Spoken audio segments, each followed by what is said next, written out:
Dans le message d'hier, j'ai dit qu'il est important que chaque chrétien soit conscient des réels dangers du faux gospel. Lorsque je parle du faux gospel, je parle précisément de la musique gospel, donc ceux qui prétendent chanter pour Dieu alors qu'en réalité n'en est rien.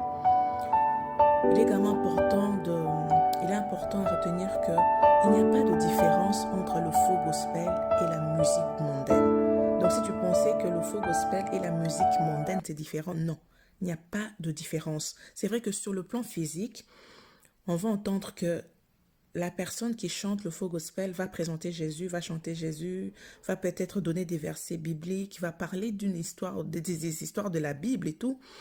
Mais sur le plan spirituel, il n'y a aucune différence.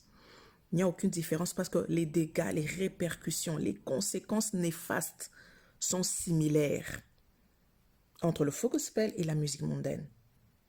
Et entre le physique et la spiritualité, c'est le domaine spirituel qui domine au fait. C'est le plan spirituel qui domine. Une personne peut dire Jésus, Jésus, Jésus, si c'est un serviteur du diable. Donc, ce sera plutôt un aspect spirituel négatif. Sa musique aura plutôt un impact spirituel négatif sur vos vies. Alors, les dangers du faux gospel, j'ai épinglé, il y a plusieurs dangers, il y a plusieurs éléments que nous pouvons vraiment mettre en exergue. Moi, j'ai noté 6 points que je voulais partager avec vous.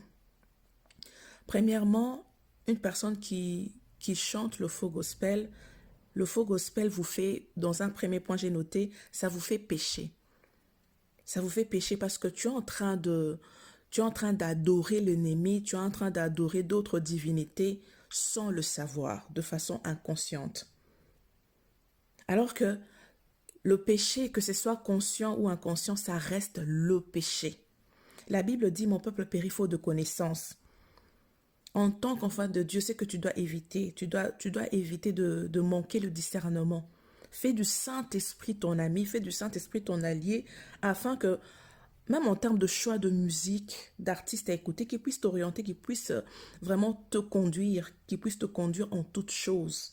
Même dans des choses qu'on peut penser que c'est des petits détails, alors que ce n'est pas des petits détails.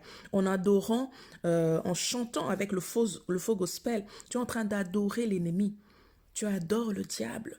Et il est écrit dans Lévitique 5, le verset 17.